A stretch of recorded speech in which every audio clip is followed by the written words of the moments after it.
La cuca, la chocha, la panocha, la amiga, la cocoya, la araña, el coño. Tenemos mil maneras de decirle, pero se llama vagina, vagina sencilla. Y hay tantas ideas falsas sobre ella como apodos para nombrar. A diario las igualadas recibimos preguntas sobre la vagina de mujeres de todas las edades, desde adolescentes hasta adultas. Aquí recogimos las dudas más frecuentes. Primero, ¿qué puedo hacer para que mi vagina huela mejor? La respuesta es nada. Tu vagina huele a vagina. No tiene por qué oler a flores, ni a piña, ni a hierbabuena. En internet vas a encontrar un montón de anuncios de gente ofreciendo piedras y jabones naturales y artificiales para que la vagina huela mejor. Pero todos estos productos solamente van a alterar la flora natural, que es la que permite que tu vagina luche contra infecciones bacterianas y otras enfermedades. Es más, lo mejor que puedes hacer es lavarte la vagina con agua y ya. Y no tiene que ser varias veces al día. Lavarla cada rato también resulta problemático para tu salud. Deja tu vagina ser vagina, no la alteres con nada externo. Segundo, ¿se va a volver súper ancha si tengo mucho sexo? Mentira, mentira, mentira. Eso es puro cuento para que no disfrutes de tu cuerpo. Las vaginas son conductos musculares y por eso son elásticas. Ellas cambian de tamaño para que entren y salgan cosas, como los tampones, las copas menstruales, penes o para que salgan niños. Al ser elástica, siempre vuelve a su tamaño original. Es más, las vaginas internamente no varían mayoritariamente de tamaño. El tamaño promedio de la vagina está entre 7 a 10 centímetros. Es decir que la diferencia entre tu cavidad vaginal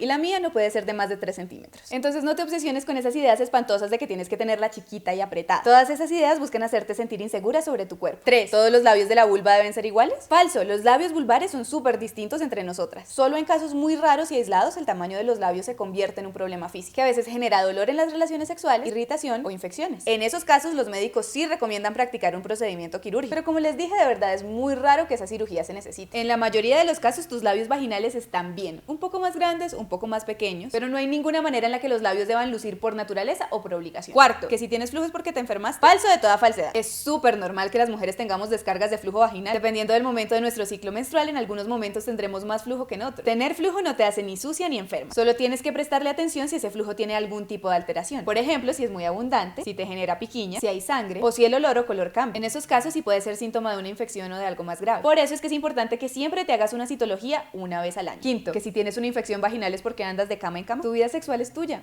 Punto. Las infecciones vaginales son la cosa más común del planeta y pueden suceder por una cantidad de razones. Porque fuiste a piscina o por usar a diario ropa muy ajustada. Otra cosa es tener una infección de transmisión sexual. Fundamentalmente estas se transmiten por tener relaciones sexuales sin condón. Ahora, si tienes una infección de transmisión sexual tampoco significa que seas una bandida. Las infecciones de transmisión sexual son muy comunes y no necesariamente tienen que ver con la promiscuidad. Por eso lo que hay que hacer es informarse muy bien, buscar un tratamiento y prevenir para evitar dolores de cabeza en el futuro. El problema es que muchas mujeres no piden una cita médica ni buscan tratamiento por física vergüenza. Y después es demasiado tarde. En el momento en el que dejes de avergonzarte de tu vagina vas a poder cuidarte y todo va a ser mucho más fácil. Los peligros de las mentiras sobre la vagina es que generan problemas de salud y de confianza en ti mismo. Cuando te dicen que tu vagina es sucia o que huele mal, en realidad lo que están buscando es quebrarte la autoestima. No les hagas caso. Deja a tu vagina ser una vagina. Cuídala. No olvides darle una miradita de vez en cuando. Llévala periódicamente a la ginecóloga y conócela más. Es gratis y listo.